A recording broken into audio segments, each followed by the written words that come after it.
Good evening. Today is the 30th day of January 2017. We are continuing our series, Explorations in Savitri, with Alok Bhai. We are continuing also in the book 2, the book of the Traveller of the Worlds, Canto 6, Kingdoms and Godheads of the Greater Life. We are on page 196, the third line down from the top.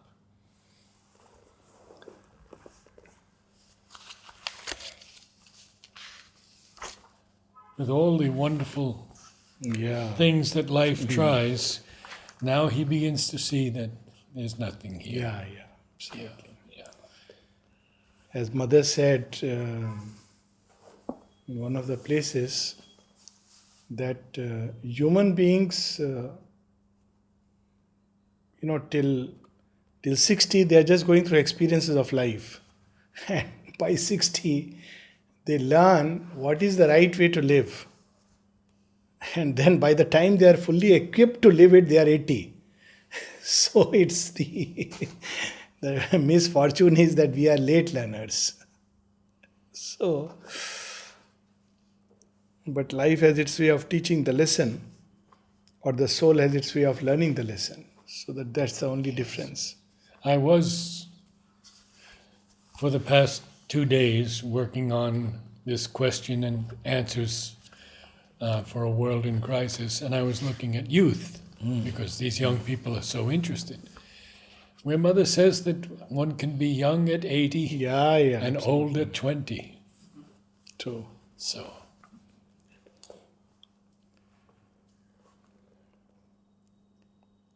A fire to call eternity into time. Make bodies' joy as vivid as the soul's. Earth she would lift to neighbourhood with heaven, labour's life to equate with the supreme, and reconcile the eternal and the abyss. Now this looks very nice. Of course it should be like that. The body must experience the joy of the divine. And there should be a link between the abyss and the heights. It's no use just simply escaping into the supreme above. There must be that truth, that beauty, that grandeur, that glory created here, a heaven upon earth. And there have been people who have tried it, several peoples. I mean, today in India, we have Gandhiji's, the day of he died, he was shot. Again, a kind of a sentimental idealism that things should be like this, things should be like that. But it doesn't work out. And the reason is that we catch a glimpse of that truth in the mind and the life. It is a reflected truth, it's not the real thing. It's like the moon, it's a reflected light. There's nothing like the light of the moon. And we can write romantic poetry based on the light of the moon. But as Arjava did. But that's it. It ends there. So that is the problem of life, that it can dream, it can imagine, it can attempt. And it attempts in a number of ways. But it doesn't succeed because that true basis is missing. That one single thing which changes everything. And that's why all those who have gone beyond, they've always said that first strive for that one true thing. Dilip Kumar Roy had this problem, so he would often ask Sri Aurobindo, he said, well, there are those who walk alone on the path. There are some who like to carry the baggage. So, fine, it's up to them. Don't disturb them. But one day one learns that eventually you have to first get there by yourself. Then the rest of it can work out. And that's what we see in Mother and Sri Aurobindo's life. And that is the difficult part. Her pragmatism of the transcendent truth fills silence with the voices of the gods. But in the cry, the single voice is lost. I read a beautiful story, I think I recounted it, about Narada's, you know, Narada asks the Lord, tell me about Maya. He says, fetch me a glass of water. I'm running through the story in brief. So Narada goes to fetch a glass of water from a well where he falls in love with a maiden and ends up eventually marrying her, having children. And he's very happy. He's saying, God is so kind, so merciful. He has given me such a beautiful life, lovely wife, lovely children. And one day there is a tragedy and all of them suddenly die in a great fire. And that night he is tossing and turning in the bed, saying, but why, my Lord? Why are you so cruel? And he hears that single voice in his heart, but Narada, I am still thirsty. I'm still thirsty. He had gone to fetch the water. So, this is the problem, that when we look at life from the ignorant eyes, then we also make a big hullabaloo about things. That's a different thing, because the white loves drama. Small issues, it makes it very big. But very often the tragedies in the vital are boons for the soul, and vice versa. The successes of the vital are very often tragedies for the soul. So this is the big problem, because it loses that single voice. And when all doors are closed, there is a chance that we will open that door through which we can hear that single voice. And without that, it's the authentic word of creation. Without that, you cannot create. There is another, much later, when we talk about the gods, Savitri, when she is going to find her soul, she sees a lot of luminous beings going on the surface to help mankind. And she is rushing inside. So she asks them. He says, in contrary terms, she met life's riddle. They going out to help mankind, she going inside to discover her soul. So you have to first find that. And some feeling satisfied that they have found it. Yes, that vital can create many things. Vital, mind, they can all play the trick. For nature's vision climbs beyond her acts. How beautifully. So she can see that there is something, but she cannot reach out to it. It's like the sea heaving up to touch the moon, but collapses after a while.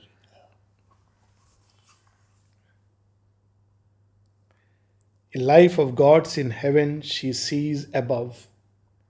A demigod emerging from an ape is all she can in our mortal element. That's all it can create.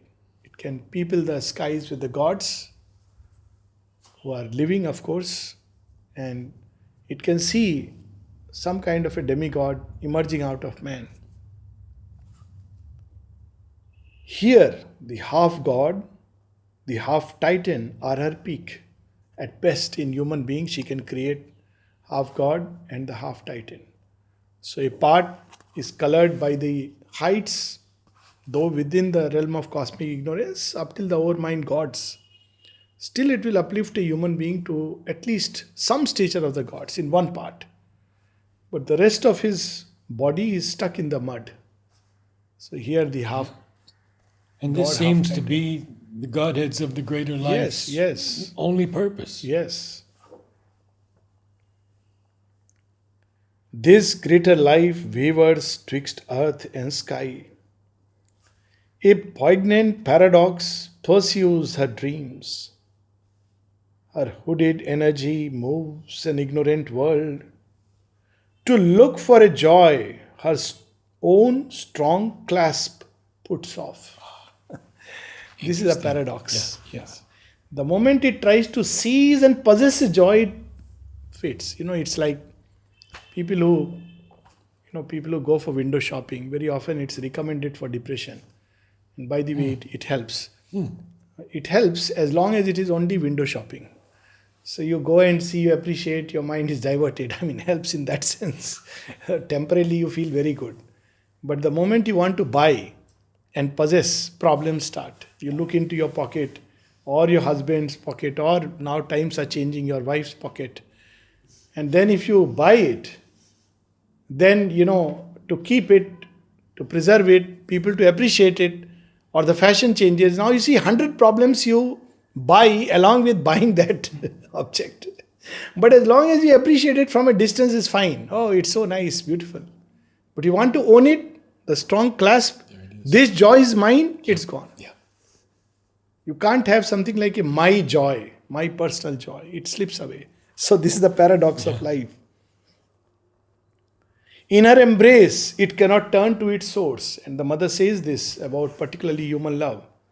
She says when two human beings love each other and try to lock them in each other's embrace, they cut off from the universal joy.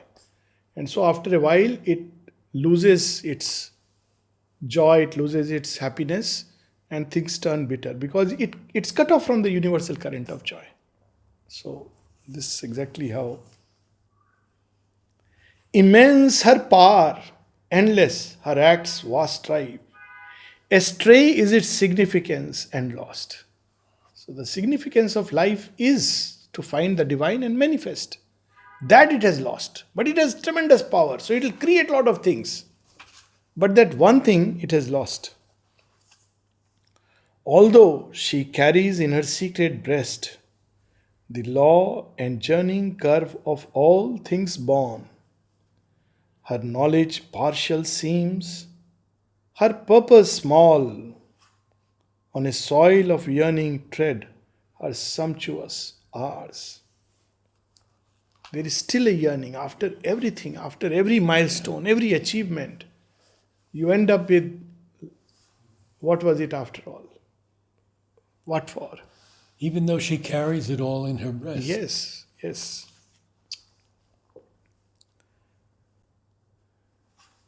A laden nescience weighs the wings of thought.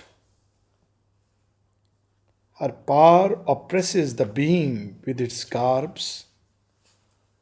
Her actions prison its immortal gaze. So the reason is that it's not yet freed from the clutch of the inconscience. That still holds its feet, its roots within its grasp, and can any day pull down its superstructures. This is the problem. That's why Sri Aurobindo, to establish the new creation, digs deep and deep and deep. And that's why marvelous, fantastic experiences have to be suspect. Mother speaks of that. In this yoga, there is no scope for anything else except truth creation, which means the roots also have to be true. Down into the soil, and the force doesn't spare. It labors and labors till the solid foundation is built. That's why Sri Aurobindo insists on equanimity, peace, calm as the first foundation of yoga, and not to build superstructures of dreams, half imaginations, half experiences, half fantasies, because unless this is deep and true, it will collapse. Yes.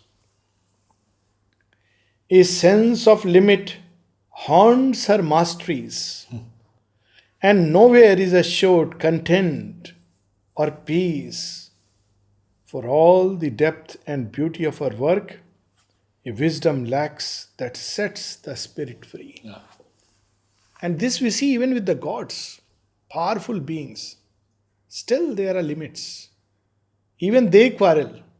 Even they get jealous of each other, and sometimes even of human beings, because they realize their limits. The moment they see something or someone who can do better, who can go beyond their arc into the infinity of the sheer truth, they try to tie him down, pull him down, because they also realize they are limited beings.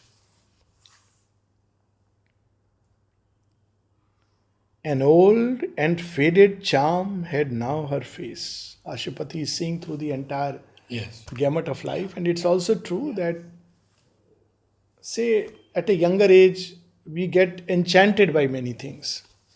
But as wisdom comes, as we grow slowly, that charm begins to fade away.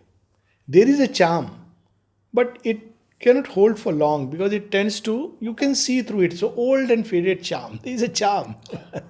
It's like your old dress which you are fond of at one point of time, but you realize, so it's like that.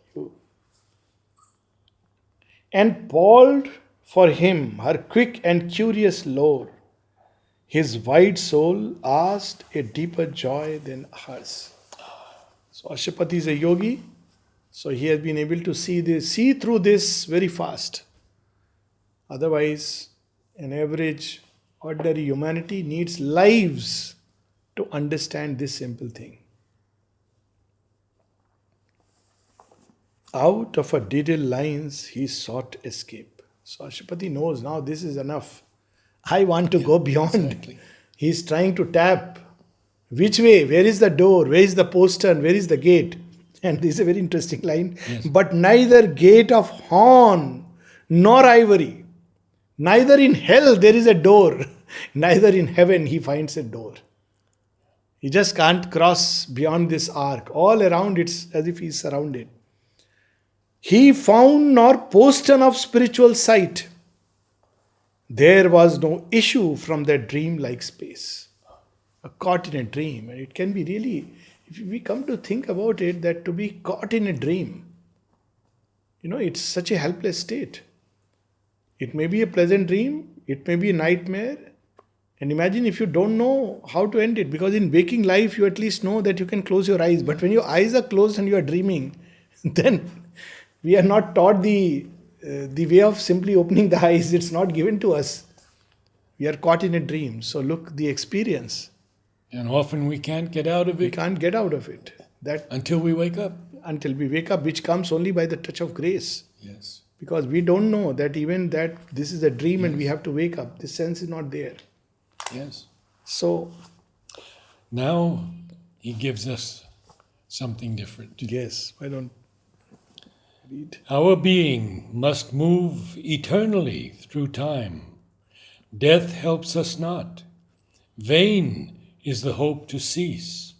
A secret will compels us to endure. So those who like to find an exit through death, they must know this. There is no exit. You can't escape by dying.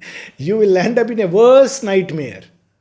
Mother has said, if you don't face and take on the difficulty of this life and resolve it in this very life, you will come back in much more difficult circumstances.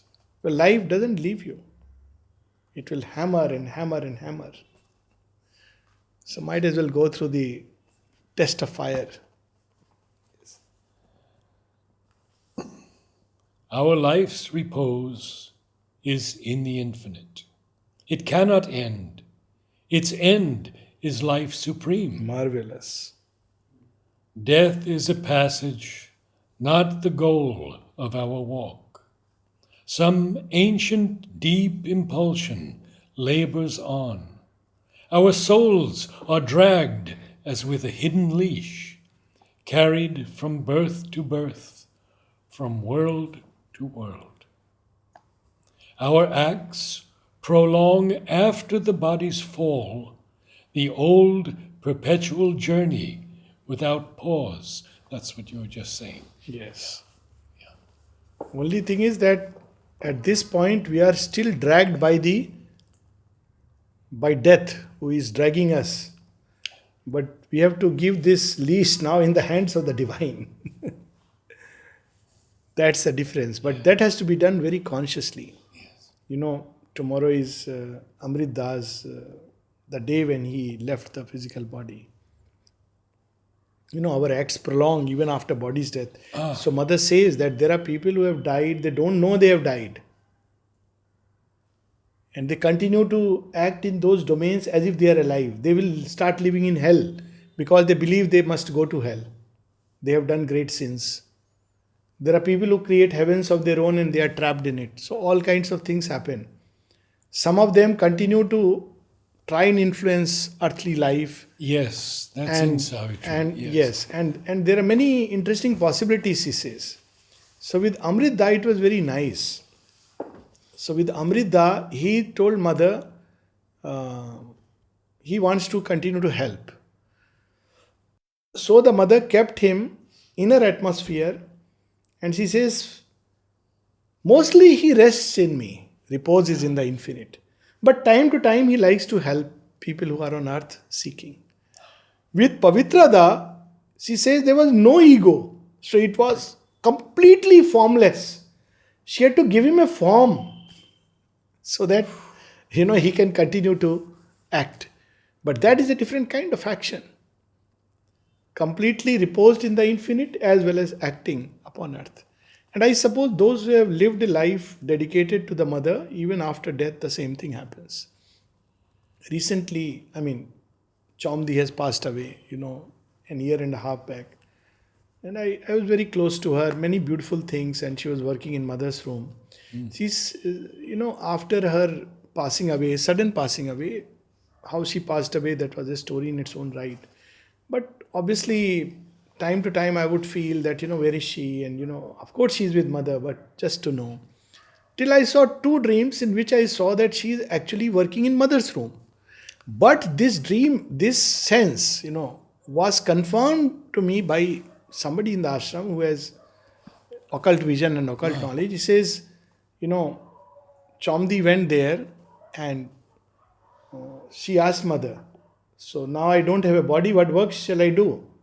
And mother told her, why? You continue to do the same work here.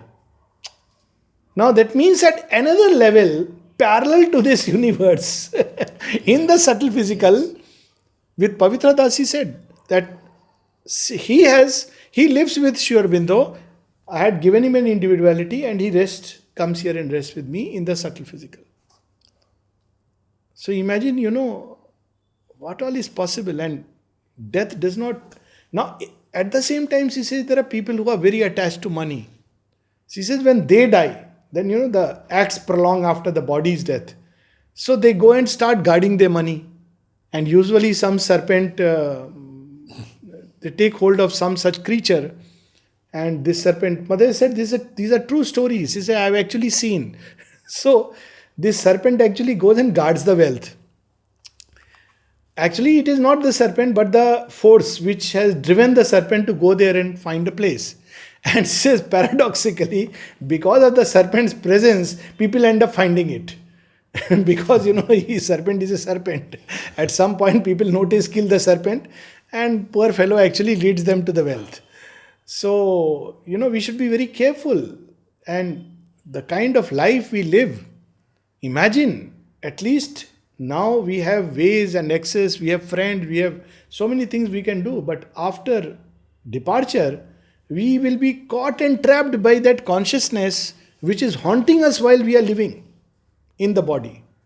So we should be so careful and so consciously try to put ourselves whole soul in the hands of the divine. But look at this, just one line. Our acts prolong after the body's fall. In a positive way also, Mother speaks of the musicians whose hands incarnate in another musician. And Pavitra Dachandi in a positive way. So if we have served the divine, we continue to serve. So there's the beauty of it. Yes. We should not worry. Sometimes people say, oh, what will happen in next life? Well, if in this life you have served the divine, why should you worry at all? It is his problem, his worry. So how beautiful it is. No silent peak is found where time can rest. This was a magic stream that reached no sea. I used to wonder, there are actually streams or rivers on earth which don't drain into the sea and are not born from the glaciers. And they have mysterious origins. Some of them are coming out of the mountains. And where do they go? They don't end up with the sea. Sometimes they will keep circuiting, go somewhere, or they will, of course, join some river, things like that. So this is a magic space where you are locked. You go down the river thinking you will end up with the sea, but you end up back on the same point. So it is actually a river, Shipra river in Madhya Pradesh, and they have a big mela around the river, and this river goes around almost like a parikrama. Comes back. So it's very funny that there are rivers like that. They don't actually end up in the sea, but they are there. They are like, they don't dry up like this. However far he went, wherever turned, the wheel of works ran with him and outstripped. Always a farther task was left to do. a beat of action, and a cry of search. Forever grew in that unquiet world. A busy murmur filled the heart of time. All was contrivance and unceasing stir. There was a restlessness, constant action, action, action, without repose, without that true basis of action. 100 ways to live were tried in vain. And there it is. This is the tragedy, this is the irony.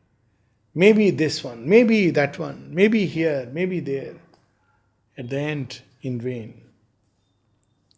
A sameness that assumed 1,000 forms. Ah, this is new, this is correct, this is perfect. But at the end, you discover the same hollowness, sameness, the illusion. That 100 ways to live. Yeah. Nolini once told me when I wrote a long letter about the difficulties in Oroville, he said, "It need not be like that. She is trying 1,000 different ways." Yes, the Divine Mother knows all the ways. She makes sure eventually, Yes. if necessary, even shaking us up.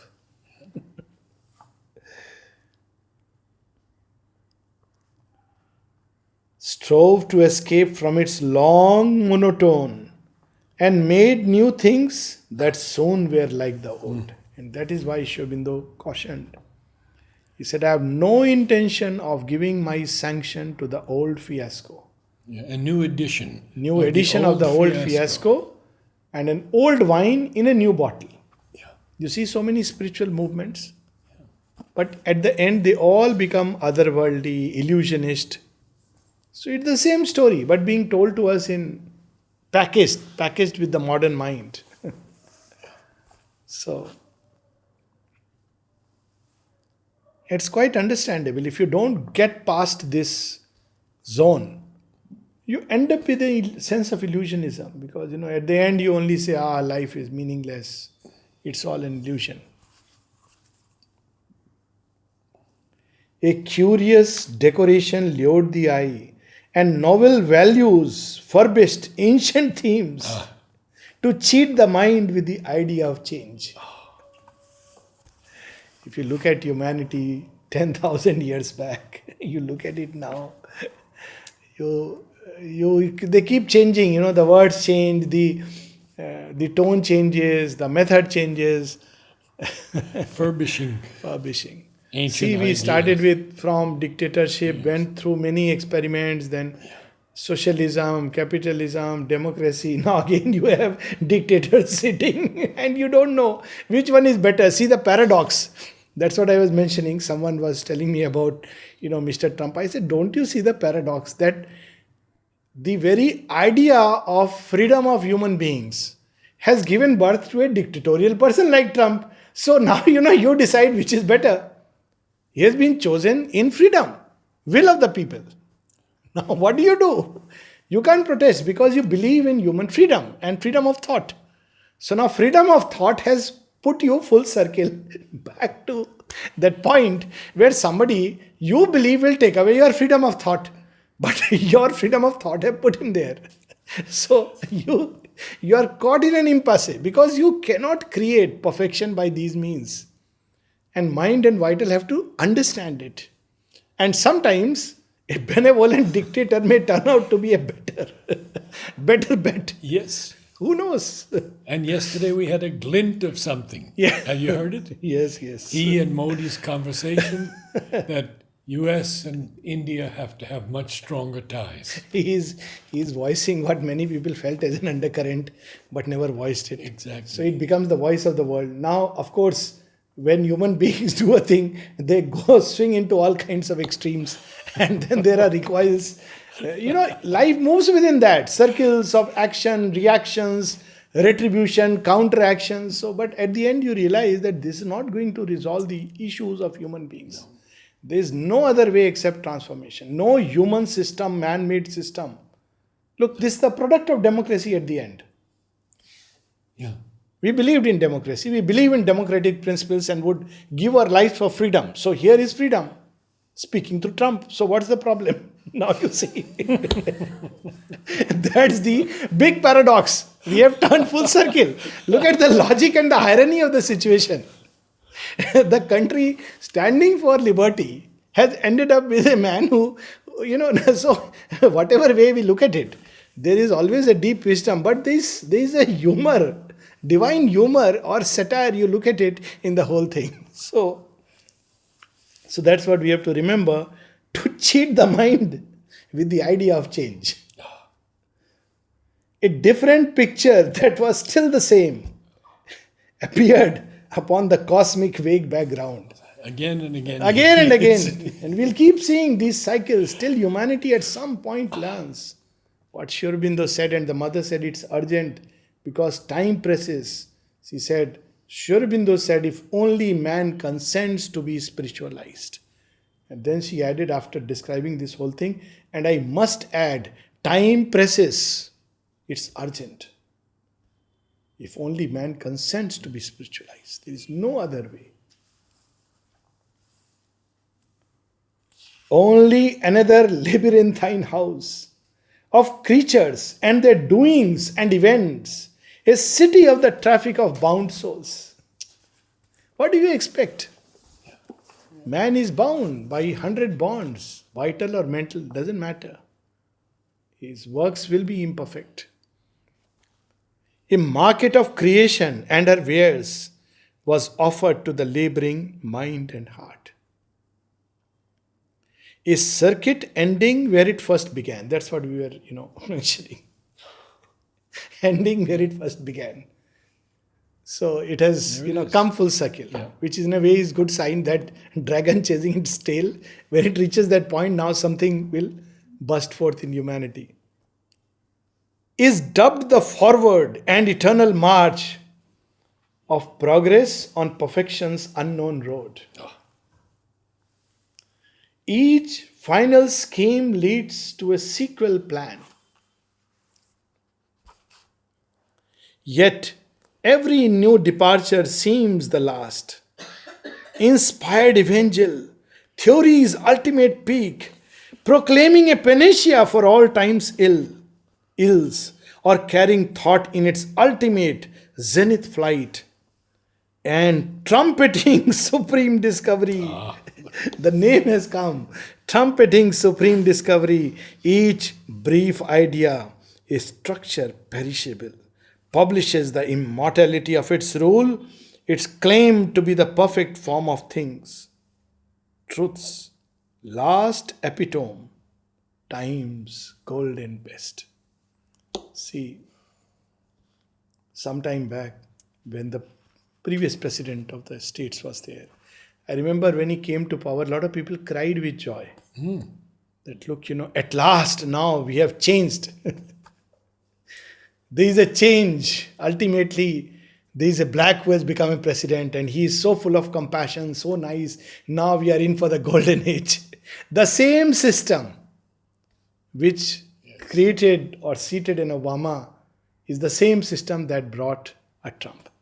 So where do you look for salvation? You have to look within and realize that unless we change spiritually, not just keep on painting, nothing will change. Because that's the whole circle. And Sri Aurobindo is so humorous. So humorous here. And last few lines. But nothing has been achieved of infinite birth. Nothing has been achieved, but nothing has been achieved of infinite worth. A world made ever anew, never complete. Piled always half attempts on lost attempts, and saw a fragment as the eternal whole. So here we are.